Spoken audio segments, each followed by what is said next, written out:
পেঁয়াজ যেটা মাটির নিচে হয়েছে, দেখতে পাচ্ছ মাটি, আর এই মাটির নিচেই পেঁয়াজ হয়েছে, আর এরও পেঁয়াজের ফুল। হ্যাঁ, তো এটাকে কি বলে বাবা? এটাকে না, ওই যে মাটির নিচে যে পেঁয়াজ হয়েছে, এটা কি টাইপের ভেজিটেবল? রুট, যেটা মাটির গাছের শিকড়ে হয়। সেটাকে কি বলে? Root vegetable. Root vegetable. এবার আসো, রুট ভেজিটেবল তো শেষ, তাই না? এবার চলো লিফি ভেজিটেবল। ওকে।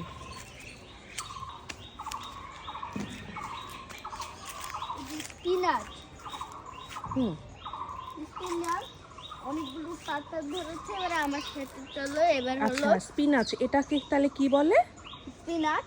হ্যাঁ, এটা কি টাইপের ভেজিটেবল? লিফি, কিছুটা পাতা পাতার মতো।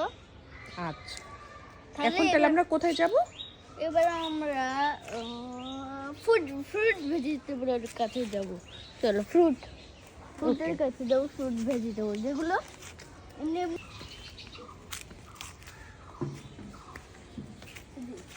ফ্রুট ভেজিটেবল, এগুলো টমেটো।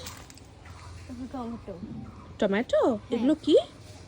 কাঁচা টমেটো আচ্ছা, পাকলে আমরা পারবো এটাকে।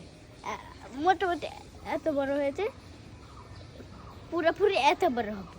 আচ্ছা, তাহলে এগুলো কি টাইপের vegetable? Root vegetable. No, you are wrong. Fruit yes, vegetable. আর এই দেখো পিচ্চি একটা, আর এটা পিচ্চিটা একটু বড়।